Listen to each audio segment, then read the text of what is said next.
E perché c'è il circo di denaro. Allora, dopo torniamo sul discorso anche dell'irrequietezza, quindi ci riallacciamo alla patologia in sé per sé. Più che altro per capire di che cosa stiamo parlando, c'è una slide che parla dei numeri nella nostra regione del gioco d'azzardo, e sono numeri veramente preoccupanti, Rosanna Bettella, che ci fanno capire per territorio, per provincia, di quante persone, quanti soldi giocano. Vediamolo un attimo. Sì, praticamente questi sono dati che ci ha fornito direttamente l'associazione Avviso Pubblico, e sono dati del 2018, ma sono comunque ricavati da dati ufficiali del governo, insomma, dello Stato. Quindi ogni abitante maggiorenne ha giocato in Veneto? Ogni abitante maggiorenne ha giocato in Veneto, in media, 1.545 euro. Senza il gioco online? Senza considerare il gioco online, quindi in totale nel Veneto 6 miliardi e 236 milioni di euro. È una cifra esorbitante, no? È una cifra che ci fa, come dire, ma tutti questi soldi buttati così al vento, no? Quasi. Certo, qualcuno ci vince, perché poi delle giocate c'è sempre qualcuno che vince, però è assolutamente una minoranza, no? E quindi almeno si dice che no, ogni adulto ha giocato in Italia uno stipendio pari a 2.110 euro, quindi in Veneto siamo molto alti. E qua vediamo anche quali sono le province in cui si è giocato di più. Rovigo è la provincia dove si è giocato di più, e qua ci dovrebbe far riflettere. Rovigo è, assieme, forse è la provincia più povera e con il più alto tasso di persone anziane. Anche questo ci deve far riflettere, perché poi si è visto che, soprattutto per certi giochi, sono le persone che hanno meno soldi e hanno meno reddito che giocano di più. Quindi sono le persone con meno livello culturale, no? O meno capacità, così, meno a livello socioculturale, per cui più isolamento di cui parlava. A giocare di più, no? Tema interessante, la causa della ludopatia degli anziani è la solitudine. Credetemi, sapete quante volte sono stato attratto dalle macchinette e l'adrenalina che vedono negli occhi di quei giocatori. Quindi questa è un'affermazione che ci fa veramente capire quanto è, come dire, labile, no? La linea di demarcazione tra il fatto di giocare o non giocare, perché sempre di più le persone si sentono sole, come diceva il dottor Felisatti. C'è mancanza o sfilacciamento dei legami familiari, no? Sempre di più. Ecco, un'altra nota importante, ritornando alla nostra slide per completarla, slot machine, video, lotterie, gratta e vinci, scommesse sportive, giochi online divorano una cifra pari quasi alla spesa annuale del Servizio Sanitario Nazionale, di cui si parlava fuori onda. Appunto. E poi abbiamo dovuto mettere il gioco d'azzardo, per fortuna, io dico, fra i LEA, fra i livelli essenziali di assistenza, perché ormai numeri sempre più alti di persone, si parla di circa 1 milione di persone affette da gioco d'azzardo patologico, che non tutte si riesce a curarle, perché poi c'è anche tanta vergogna e quindi non si avvicinano, non si fanno aiutare, sono in difficoltà, c'è l'omertà, un atteggiamento omertoso. Infatti noi facciamo questa campagna anche perché le persone che soffrono di questa patologia e che hanno questa problematica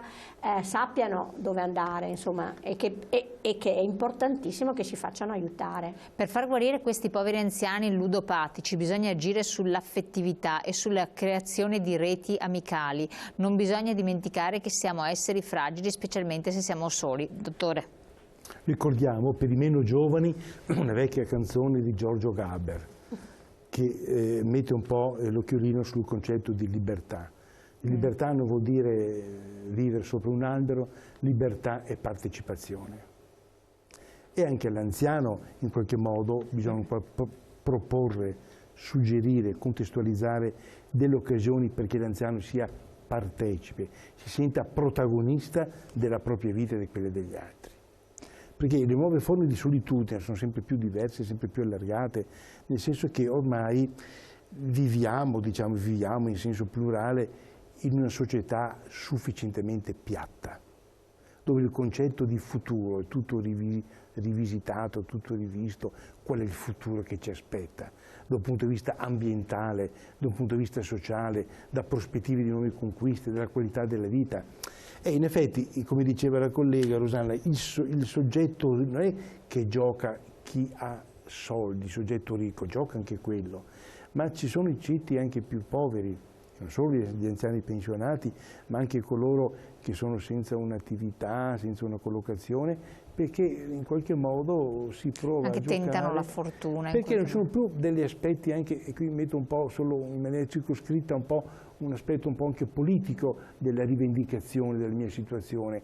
Il politico è tutto in qualche modo un po' più scialbo, più liquido, si dice, più frantumato, no? E quindi cosa mi resta da fare? Dove sono un po' i movimenti, i gruppi di pressione, le occasioni in cui io posso in maniera partecipe farmi sentire o far sentire un po' che cosa mi aspetto io e che cosa il futuro ci aspetta da me?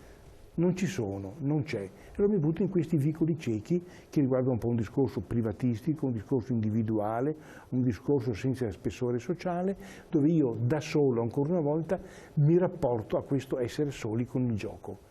Perché ecco, l'essere soli è fondamentale, è l'elemento, assolutamente. Vediamo un'altra slide, perché parla delle tipologie di gioco, cui si accennava, quindi vorrei che leggendolo anche lei, dottore, ci supportasse in questo, perché le tipologie di gioco sono le slot machine, e qui abbiamo un numero molto importante, perché sul totale del giocato il 76% portano via, quindi qui però si innesca il meccanismo di cui parlava il telespettatore. Sono guidate da algoritmi, allora lì viene anche indotta questa dipendenza, sicuramente vedi le persone che sono quasi ipnotizzate davanti a queste macchine, sì. Mentre per dire i giochi a base ippica, per fortuna rispetto a una volta sono scesi notevolmente, sono lo 0,3%, il lotto 6,5%, il gratta e vinci però ha un 10,7%, che vuol dire 665 milioni di euro. Non stiamo parlando di noccioline.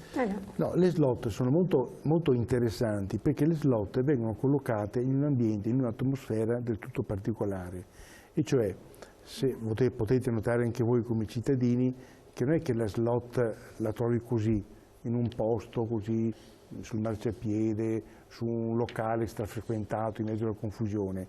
Di solito, ecco, in maniera molto incisiva, le slot sono collocate su delle stanzette a parte, dove c'è un clima, scusate il termine, religioso, rilassante, no? Che vuol dire accantonarsi, vuol dire emarginarsi, le luci basse, no? E lì in qualche modo... E non essere riconosciuto. Anche per essere fuori dagli altri, sì. Fuori da tutti, no?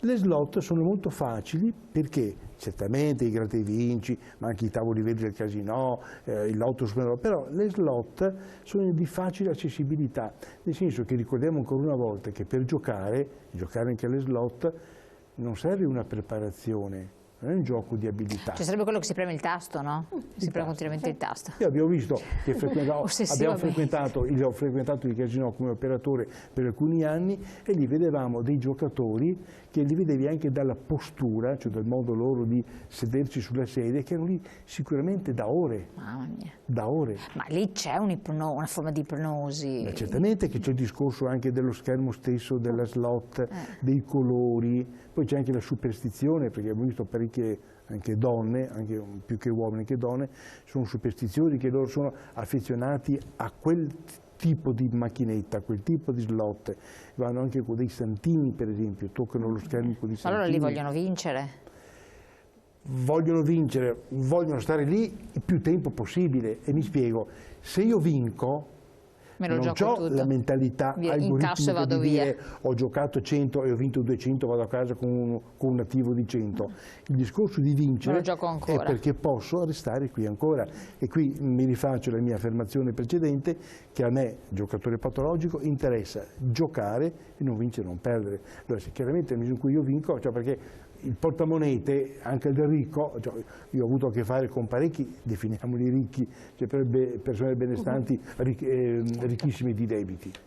Sì, infatti, quindi perché il denaro finisce anche per il ricco, quindi anche la povera, dico povera, insomma, la donna, l'uomo pensionato che lì che gioca con i santini, con i pupazzetti scaramanti, perché in effetti se vinco posso stare qui ancora di più. Certo. È importante questo perché nel momento in cui sono dipendente da gioco, che è un fenomeno abbastanza diffuso, ho dei disguidi anche fisiologici, divento irrequieto e nervoso. Sto male. Sto male, perché mentre gioco sto bene. Mentre gioco sto bene. E quindi c'è quando non gioco, ho avuto anche dei pazienti che di notte si sognano i numeri e vedono sul soffitto della camera da letto allucinazioni. Allucinazioni, e non vedo l'ora che venga domani per andare nel locale. C'è una piaga. Perché? Perché lì sto bene, perché allora il soggetto sotto l'effetto dell'alcol, al di là delle conseguenze fisiche e relazionali, sotto l'effetto si sta bene, nel senso che il mio stato d'animo, il mio cervello, i miei occhi guardano il mondo in maniera diversa. Sotto l'effetto della droga, che sia droga pesante, cocaina, eroina o altre Quindi droghe, una specie di droga praticamente. è una vera e propria droga, non chimica. È una droga, attenzione, quindi questo comporta. Dopo vediamo se ci si può depurare, si può guarire oppure no. Pubblicità e poi torniamo insieme.